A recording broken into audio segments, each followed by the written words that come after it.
Hello and welcome to Sacred Mindshift Circle. I'm your host, Dahlia Deborah Donalds.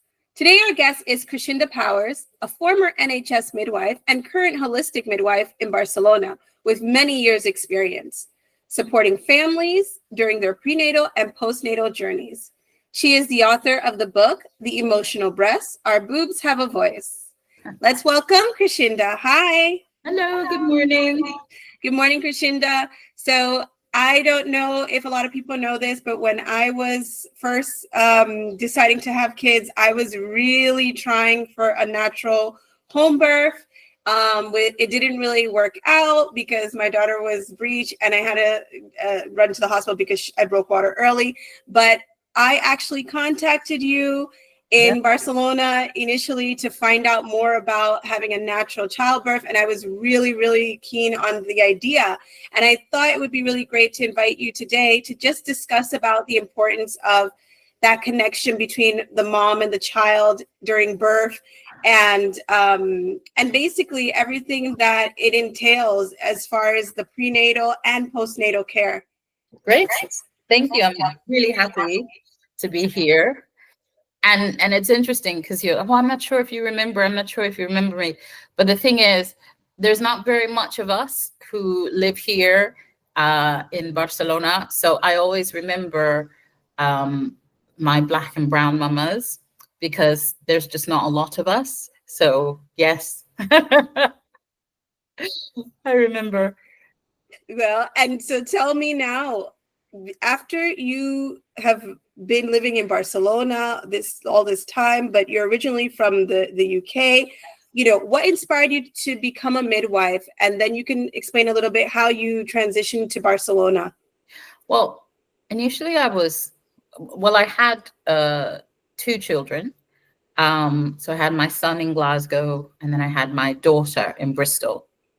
And my experience in Bristol was very different. Obviously, I was an older mother, it was a second baby, but it was a much more kind of a spiritual city at the time.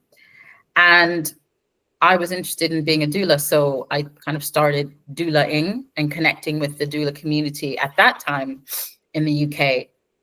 And then when we moved to Spain, I had my 3rd child. And I had a team of home birth midwives that were private. And it was an organization that was run by a homeopathic doctor. The midwives were Dutch and German, and it was a very different experience. I thought that I'd had an understanding of natural birth, home birth in the UK, but this was something on another level. And after I had my daughter, I thought, I really wanted to go back to the UK and train and then come back to Spain and be the midwife that I was looking for. So I really wanted the feeling of having that really lovely, really kind kind of UK midwife, but also with that feeling of the freedom of being able to work with other therapies and other therapists. So not just clinical in that perspective. So I went back to the UK with 3 kids. I got accepted onto the midwifery course, which was really, really, there was 50 of us for 3,000 applicants. Only 22 of us managed to qualify. And so that was a really amazing time. Then I came back to Barcelona because that was always my goal, to start to work with the group of midwives who supported me when I had my daughter. That was my dream. And I was able to have that dream come true. And then that was the beginning of it, really. Yeah. And around what time, what year was this, more or less? Like, what year did you begin? 2010, so it's a while ago. Yes. Yeah, almost 15 years now. Yes. And so can you give a little bit of an explanation between what is a doula and what is a midwife and how are they different? Yeah, that's always such a great question. It used to be really clear in my mind. It used to be really a midwife is a clinical medical professional that supports women in birth.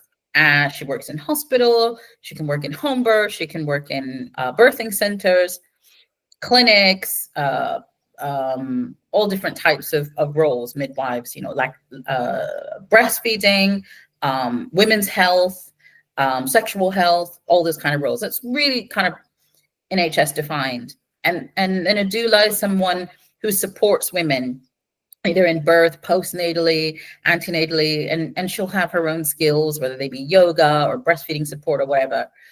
But as time has gone on, and particularly since the kind of upsurgence of the sort of free birth movement and more women coming back to birth, supporting women, supporting their friends with their innate wisdom and knowledge of their own birthing experience and maybe other experiences, I kind of feel like now we've got this idea of midwives, which I think is probably a very American word. So it's midwives who are very hospital bound. And then midwives in and of themselves is an interesting word because it just means to be with women. To be a midwife means to be with women. In French, it's a sage femme, it's a wise woman. In Spanish, comadrona, it's, again, with women. And as I feel that the obstetric world has kind of lost its way with how we recognize, support, and respect the dignity of birth and the dignity of a woman's body, I feel that this idea and this difference, doula, midwife, birth worker, birth keeper, all these words start to meld because it's also kind of a battleground. Like the word midwife is owned in the UK. So you can't call yourself a midwife unless you're part of the NMC, which is outrageous because the word existed before the organization, right? And even here with the college, the collegial midwives and nurses here, they're like, well, you can't call yourself a midwife if don't have our number.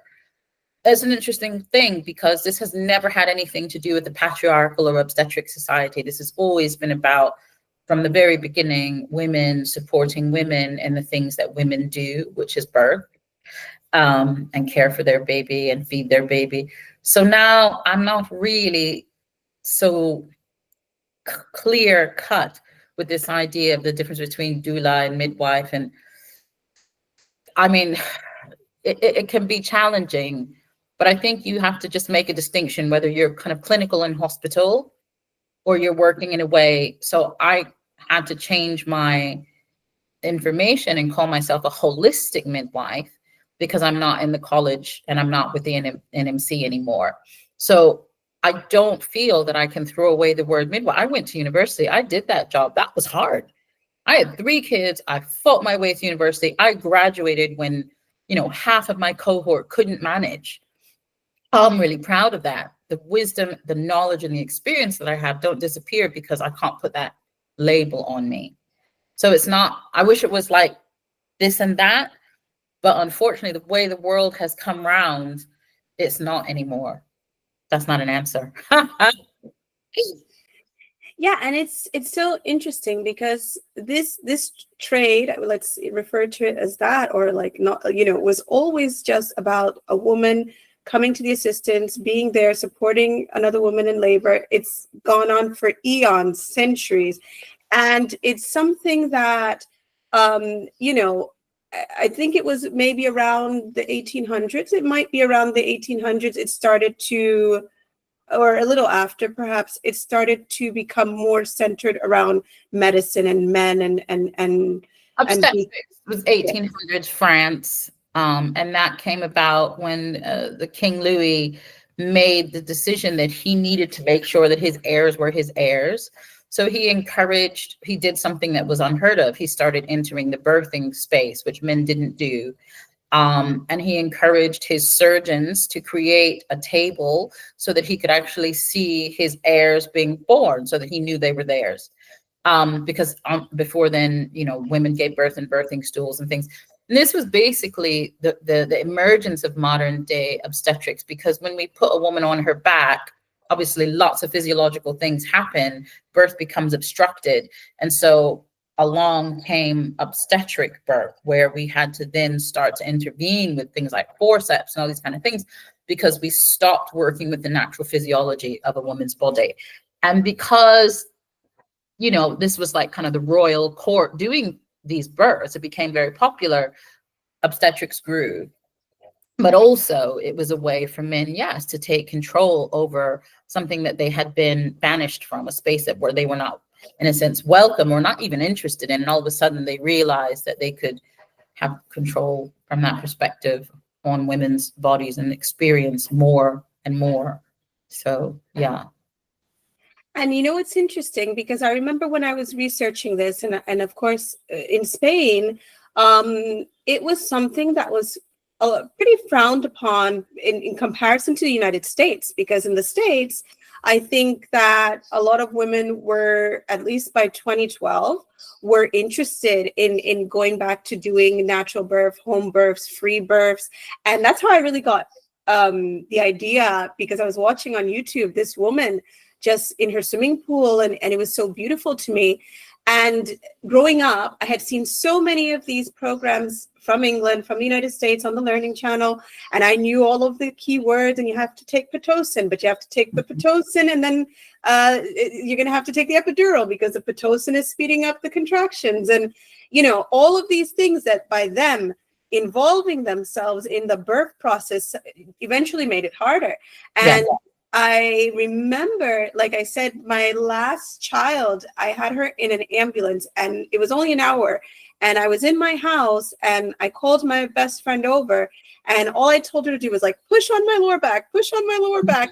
And, you know, I really, you know, it was a little hectic because I had the other kids running around, Yes. but it felt so, how should I say it? Like, I felt like connected, not only because the kids were there a little bit, so they were kind of, and then I was with someone who was my best friend, and we were not told that we needed to be hooked up to any IVs or anything of that nature. And with my son's birth, I was in New York, and they basically left me alone in the hospital room, just like by myself. You know, I was holding the rosary, like crying, like coming to and going out. Mhm. But, you know, interesting enough, they were about to give me the epidural when I thought I couldn't handle it anymore. And I was already 10 centimeters, but they were going to give it anyways to charge me. They were going to charge me. Yeah, that's right. I couldn't stay still. Yeah. And then it could have been something even worse. So it's very interesting because, you know, I don't think that the hospitals are mom and child friendly at all. And I really wanted to have that experience of, like, you know, waiting for the placenta or the umbilical cord to stop, you know, pumping, feeling my child on my chest. And I did get that experience in a very strange way. I did eventually get it. Can you tell me a little bit more? Why do you think that there is a trend maybe going back to this birth, if you're noticing it from, you know, 2010 to now? Well, I mean, I think also it's not a kind of a simple thing. There seems to be, and since really kind of COVID, I think it's grown. I have to be honest, and a lot of my colleagues are, you know, home birth midwives are the same. Women are kind of like realizing that the birth isn't this kind of illness, pregnancy isn't an illness, and birth isn't an emergency. And actually, it's something that they were born to do. And something that they want to have a bash at. They want to try and do the thing that they were born to do. And the fact that obstetrics has become more of a business, so it's very money making. And within that, the more they do to you, the more money they make. You know, women aren't stupid. I mean, to be a woman means so many things, but we are really trained as girls to kind of be obedient in so many ways that we don't even realize. And so by the time we become women, you know, we just kind of go along with a lot of things and we don't question. But something is shifting and something is changing, and women are questioning. And, you know, they're saying, you know, well, why can't I at least try? You know, if I was born to this is like, I have the physiology, why can't I try? And then more women are talking about it. And, you know, the rise of social media. I mean, I don't love it, but there's an aspect to it. TikTok and Instagram, you know, women seeing women, you know, give birth, thinking, oh, you know, maybe I could do it. And I think there's an aspect of that that's really empowering. Yeah. And what do you think are the emotional and spiritual benefits of having a home birth that you've seen? Like, do you have any testimony or story that really made you look at the birthing process as something like miraculous or beautiful. Well, it's sacred, isn't it? It's it's that opening of that gateway from one experience of life into our experience of life, and that's every birth. The difference in hospital is that because it's handled and treated as if it's a kind of a medical issue, there's a kind of a, I mean, anybody can choose the birth that they want. Every woman should have the right to choose. Something particular about home birth and undisturbed home birth, so not all home birth, obviously, undisturbed home birth, where a woman will go through her particular journey to get to the point where she births her baby, is something that takes you back to the beginning, to the very first, and the very first birth, the very first mothers, the very first women. In a sense, there's something animal about that, but that's not in a bad way.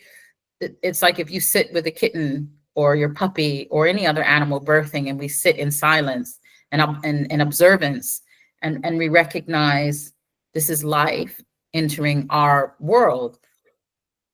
And so much, I suppose, more so because we are human beings,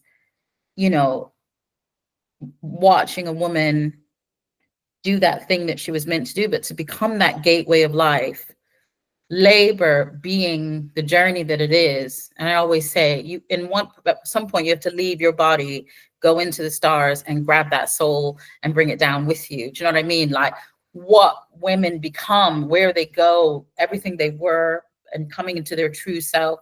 There's so much happening, and the energy is so palpable in an undisturbed birthing space. There's really not words, but what I would say, it's like entering any sacred space. So whether you're going into a really old church that was carved into the stone, like people did it with their absolute, they didn't do it to bring tourists or to make money. They did it because they were really, worshiping the divine. You really have that experience when you're in an undisturbed birth. You recognize very, very clearly that this is a unique and beautiful moment that you've been allowed to share. And we don't see it. We don't see it. The sacredness of birth. And I really believe that if we did, we wouldn't be so horrible to each other. So it's like we have to factory birth so that we can do the horrible things that we do to each other. Yeah. Yeah, I'll leave it there. That's a long answer. No, that makes sense. Yeah, if you really knew as well the time it took for a child to form in a mother's womb, yes, would we be so horrible to each other in this life when we're doing wickedness and all of this? So it's not, even though there's tons and tons of humans on the planet, it's not run of the mill. We can't recreate this. Doesn't make a difference what our side. This is like, when an egg chooses a sperm and they create this moment of light, like light actually happens, a flash of light happens. Like we can't, where does that come from? You know what I mean? It's just like obviously bigger than us because we are the product of that. Do you know what I mean? So dehumanizing birth is so fundamental to raise a population who will happily dehumanize each other, Very well said. Yeah. And when you normally are meeting women who are like mothers for the first time, especially, and they come to your consultation and they ask you questions, and what are the fears that majority of time that they have related to giving birth in general? Well, they're always afraid of pain. That's the main thing. I don't know if I'll cope with the pain, I'm going to have to, but I'm going to get the pain and the pain and the pain. And I always say to them, and then also in my birth preparation courses, I always ask this question, what's your vision? What does your idea of birth look like? It's Hollywood, it's films, it's television. And the thing about that is, except for very small things like Call the Midwife, these things are written by men. So what they see from the outside of a birthing woman is suffering, pain, fear. They're terrified. They have no idea what's happening in our bodies. And so what they then create to then, you know, kind of regurgitate to society is birth as a painful, as a woman who's suffering, as a, you know, the doctor who comes in and saves the day, as the woman on the bed who's being rushed to theater to have her baby, being pushed door after door after door. I'm like, there is no hospital in the world that has that many doors in front of the theater anyway, but that's just odd, you know, the drama of birth. And it's so interesting because birth is really boring. Birth is really silent up until, like, you know, the crowning moment. It's just like this, you know, mama's humming, she's swaying, she's in the pool, she's out of the pool, she's in the toilet. It's just very every freaking day. But obviously that doesn't sell. And so when women come to me, that's their big fear, the pain, and the blood. And I'm always kind of like, yeah, okay, that, you know, that's fair, because that's what you see, you know. And how many different types of home birth are there, like possibilities? Like you said, the pool, and what else? What other forms or ways can a woman give birth? Well, it's your house, your choice. You know what I mean? Your house, your rules. We're just guests. You choose whatever you want to do. At the end of the day, you know, like, right, you know, I mean, the world, I don't know, you know, women is an autonomous being for the moment. And, you know, you choose what works for you. It's your birth. I mean, you speak to the people who support you in birth, and obviously you want to make sure that, you know, you're safe. But basically, you know, if you want to hang from the rafters, then I suppose, you know, somebody's going to be there to catch it. It's your birth. Whatever makes you feel safe, warm, happy, secure. If you're at home, that's important. If you want your mom there, that's important. If you don't want your mom there, that's important. Yeah, if you want to be in the pool, if you want to be in the shower, if you want to be on the toilet, on all fours, in the garden, by a tree, you know, it's your birth. Why would there be any rules? Because every woman is individual and every birth is individual. And what a lot of people don't realize is that, in my opinion, you forget the pain. I think if we were in so much pain, we wouldn't have so many children. Yes. I remember after having my daughter, I think they were stitching me up, and I didn't even notice, because I was just looking at her, and I was like, oh, you forget the pain. It's almost like as if it was in a dream state, especially if it was natural and not induced, you know. It doesn't really hurt to that extent. It really pushes you to the limit. Yes. But you can, I think every woman is capable of doing it. Can you talk? Okay. Yeah. Go ahead. No, I'm sorry for interrupting. I was going to ask you, can you talk a little bit about the aftercare after the child is born, and, you know, laying the baby on the chest and the breastfeeding aspect of it, because that goes into your book. Yeah. Well, I mean, and this is kind of the ideal, and we know, you know, that we're encouraged, you know, the World Health Organization encourages immediate skin to skin, delayed cord clamping, because we understand physiologically that these things assist not just, you know, bonding, everybody talks about that, but they actually assist the physiological changes that are happening in the neonate from the moment of birth, as well as the physiological changes that are happening in the mother's body from the moment of birth. So just the fact of having your baby on your skin, smelling your baby, so we don't put a hat on baby, right? Smelling your baby's head tells your brain, hey, there's a baby here. We can let go of the placenta, and we need to open those prolactin gates, because now we want to start making that colostrum. Not cutting the cord, you know, the neonate can receive up to 1 liter worth of stem cell and oxygen-rich blood, particularly if you've got a baby who's maybe got a bit of mucus in their lungs and they're struggling, you know, to kind of make that adaptation and breathe a little bit. Having that oxygen-rich blood going through to their body, that's a lifeline. Why would we cut that? You know, that skin to skin with baby on mama, you know, licking mama's skin, tasting mama's skin, doing the breast crawl, is preparing their gut system with her healthy microbiota. So it's feeding that already. You know, these are really important things for later on in life, our physical health and our mental health. We know how important our microbiome is, and how important vaginal birth and breastfeeding are to having a healthy microbiome, a healthy gut system, which is like, you know, our second brain. So all of that's tremendous, but also having that skin to skin moment, having those golden hours with mama and baby as well, talk to the mother's body, help her to, as I say, you know, release the placenta, birth the placenta, prepare for breastfeeding. Also, our oxytocin levels are as high as they're ever going to be once that baby is born. So yes, the bonding is there, but also for baby, being on that mama is that calm, safe space that relaxes the nervous system, that starts to help those neuron connections in baby's brain that connect for feeling safe, for connection, for pleasure, connection, all the positive neuron connections in the brain, as opposed to, if we separate mama and babies, they start to make neuron connections, for anxiety and all these kind of, negative situations. So, a baby was meant to be born onto the mother's chest. When the baby goes to the mother's chest, her body temperature rises by 2% so she can keep her baby warm. Her baby responds to her breathing. Her baby responds to her heartbeat, because that's the baby's, soundtrack for its whole little life in utero.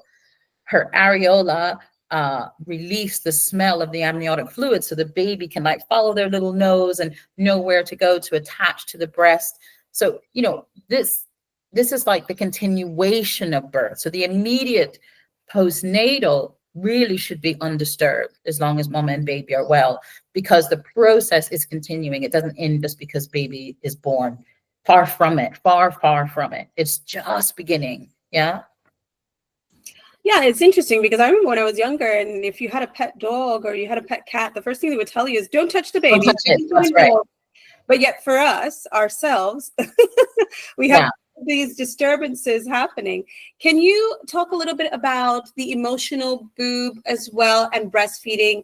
What do you think are some of the reasons why some mothers don't breastfeed, or that they have, issues around it? I know for myself, I was very self-conscious about my weight, and I wanted to lose weight very quickly because I would gain a lot of weight.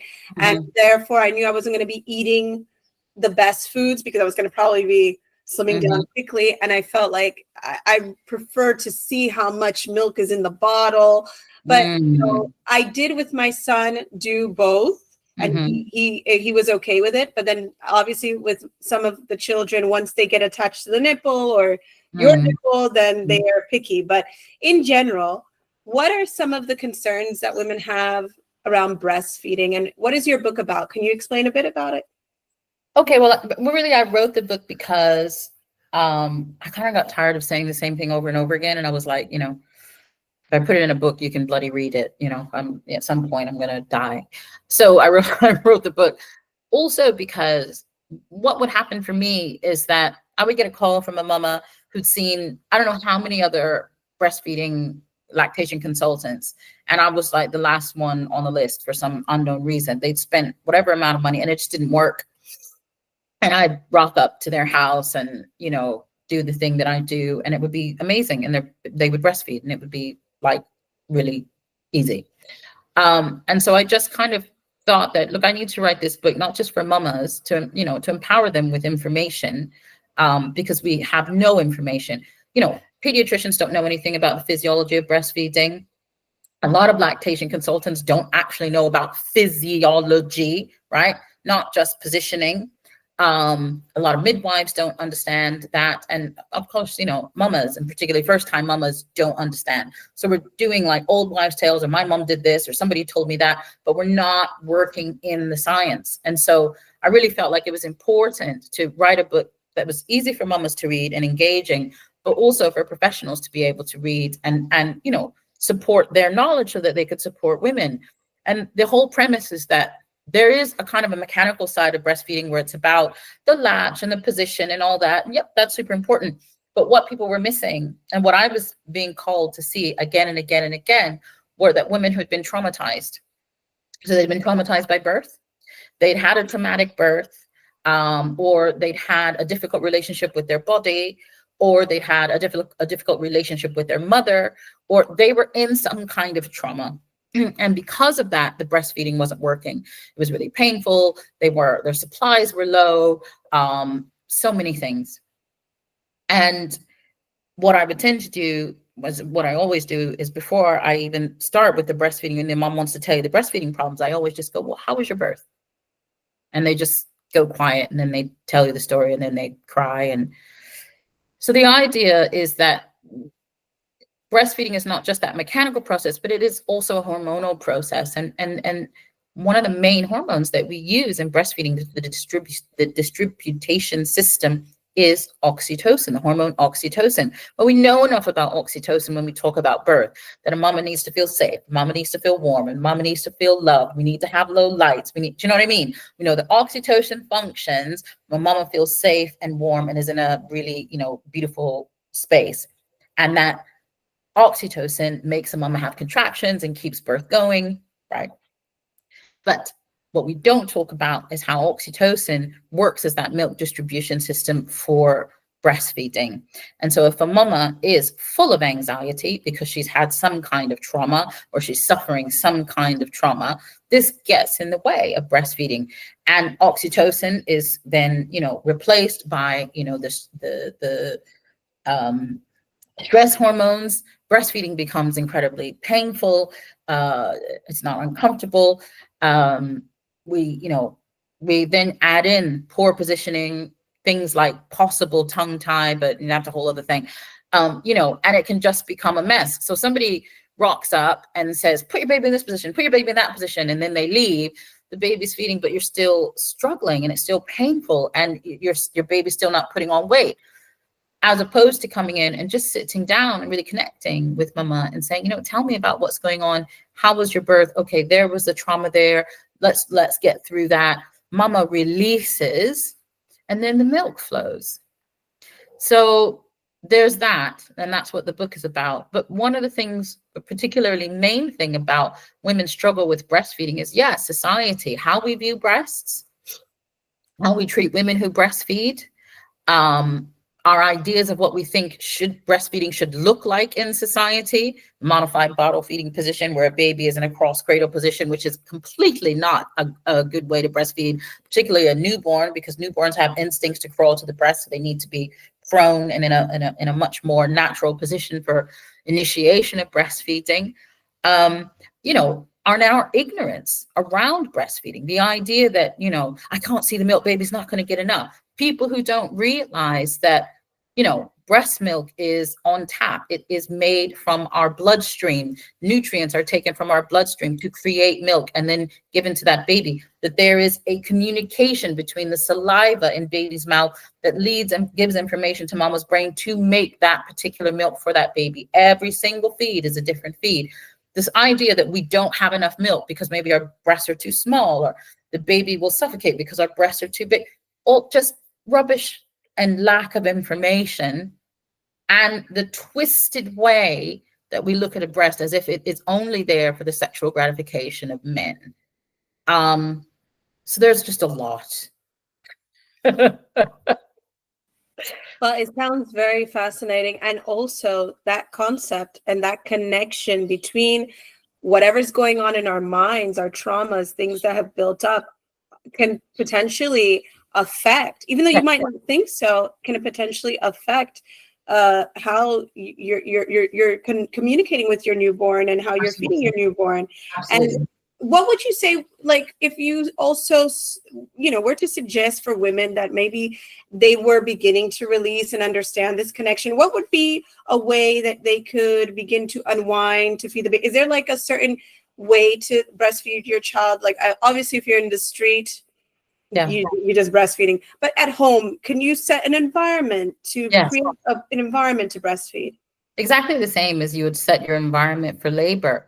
You want to be warm, you want to be comfortable, you want to have your water in reach, you want to have your snacks in reach. You want to be able to enjoy the pleasurable experience of breastfeeding. You have to understand oxytocin is a pleasure hormone. It flows with pleasure. And so we want to be in a position where we can have that wonderful, it is the nicest feeling in the world when your baby's at your breast, your brain is flooded with oxytocin, and this gorgeous connection is happening, and you're just like listening to them, and you're holding them, and you're feeling their little hands. You want to be able to be in that lovely romantic relationship with that gorgeous baby. and enjoy, because breastfeeding is meant, and people say, oh, breastfeeding is meant to be enjoyable. And people go, well, yeah, but I'm in pain. It's like, yeah, you're sitting up on a chair that you spent, I don't know how many thousands of freaking euros on, with your breastfeeding pillow and your nipple shield and your this and your that. And it's like, just lie back, mama, lie back. Just be the goddess at work, in a sense, you know, of all those gorgeous, you know, Barockian images of these women lie back and full form and in bloom with babies and little cherubs around them. That's us. That's what it's meant to be at the beginning. Do you know what I mean? If you have that time. Yeah. Yeah. If in the beginning, the first one. Of course, in the beginning with the first one, right? But if, you know, actually that harps on to this idea that, you know, why are we not supported by family and friends and the village to have that time? You know, give us that 2 weeks, that 4 weeks of just making that connection. It's so much better for mama's health, for baby's health, for the long term, you know, so that we can have that time. Yes, life comes in and then we have to do other things. But if we can have that time, it makes such a tremendous difference to our emotional and physical health, mama and baby. Yeah. Yeah, at least I think in Spain, I mean, they give you, I think, about 4 months downtime, and now they are giving also men time to like trade and also help women.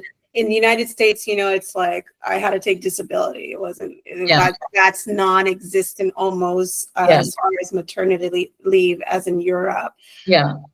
But let's continue on. And I want to just ask you 2 more questions. Mm-hmm. So as far as midwifery and what you see going on in the field of holistic medicine, where do you see midwifery going in the future? Like in the next 5 years, do you see it in, like expanding, or do you think it's still being, you know, like I guess come down upon by the big organization, like the institution of medicine? I think there's a huge kind of split that's happening. Whereas, because pregnancy and birth and the postnatal period has really become such a money maker, like it is a massive money maker, preying on the feeling of insecurity and doubt that's been put in mama's minds by the obstetric world, then the larger companies that sell us all these things so that we can be great mothers. There's a huge divide happening where birth is, from an obstetric perspective, we're just being put into this capitalist, you know, machine. We're just fodder for money. But then there is a great movement, and it's interesting. People say movement back to what things were, but I don't think it's back. I definitely think it's a forward movement, where women are taking their birth and running with it because it's their body. They have autonomy, their freedom, and other women are supporting them to do that. Now, the interesting thing is that the capitalist version of birth is in charge, because it's governments, because it's laws, and because, you know, it's regulations, and it's regulating midwifery out of existence. True midwifery, not medwifery. It is regulating midwifery out of existence, because midwifery has always been, and I remember this story when I was in university. My first day, the first lecture we had, we were reminded of how midwives worked in stealth. And they tell you about the Bible story of Moses and how the midwives refused to murder these babies. And so they would work in stealth to save these babies' lives. And I'm going to a very particular type of university. I don't think every university in the UK that's teaching midwives started from that perspective, but it was run by a lot of quite amazing women at the time when I was doing the course. And that was really put into our minds that the system may not always work for the benefit of the woman, but the midwife must. And if that means that the midwife must step outside of the system to be of service to women, truly to be of service to the divine in that aspect of the act of what comes through women, then the divide has to happen. And if you own the word, you can have the word, and we call ourselves something else. But midwives, in truth, the women who stand with women, will always exist. But midwifery is something that is new, that is now taking quite a lot of power, and pushing a narrative that is very much is that women are incapable, that birth is dangerous, and that we must, in a sense, birth within the state, to have our births be registered, and so there's definitely some kind of divide happening, and I don't know how it will end, but I really feel that yeah, it's it's coming from at least midwifery, calling it whatever you want to call it. There's a grassroots growing of young women and some young men, particularly young families, who were saying, no, this is ours, this is our right, this is our bodies, and this is how we're going to educate ourselves. Because, it's not rocket science, actually, midwifery. You don't have to be a bloody genius. We just notice things that are not right, and then if they're not right, you go and get help. But we're in a sense taking control of our lives, and like a lot of people are doing with holistic care, and eating well, and like pregnancy is not a disease, birth is not necessarily an emergency. Women make milk from their boobs and feed their babies. It's pretty straightforward. It can be. Yeah. And after so many years working in this field, how has it also impacted your own spiritual journey? Well, so I'm a Nichiren Shoshu Buddhist. So I've been a Buddhist for 41 years almost. So I've been practicing Buddhism and studied Buddhism, and so I've always had that connection. And I really knew when I came into midwifery, I really felt that how we birth really, really, really kind of creates how our life will be. So if we can birth in peace, then we tend to be, and this is backed up by science, obviously, because we're talking about these neuron connections, more calm, in a sense, peaceful, more happy people, as opposed to if we're born in trauma. This is not about blame. Sometimes trauma happens. That's not what I'm talking about. And so from that perspective, that's really, it's the other way around. My spirituality has helped me to become the midwife that I am, the more, and to have the courage to stand up and stand in what I feel is absolutely, the dignity of life, the dignity of how birth and how women should be treated. So that comes from my philosophy, and my own spirituality. So I work through that, like so many midwives, like Christian midwives, Muslim midwives, Jewish midwives, who use their spirituality and faith to really stand and be with women, like we have forever. Okay, well, thank you so much, Krishinda. I'm really happy that you decided to come and talk to me and share so much knowledge about childbirth and holistic, the difference and disparities between childbirth from a natural setting and in hospital setting. And for those wanting to learn more about Krishinda's services or her book, you can find links in the podcast description. And if you enjoyed this episode, don't forget to subscribe to sacredmindshift.com so you never miss an exciting event or discussion. And God bless you. Thank you, Krishinda. Thank you so much. Bye-bye. Bye.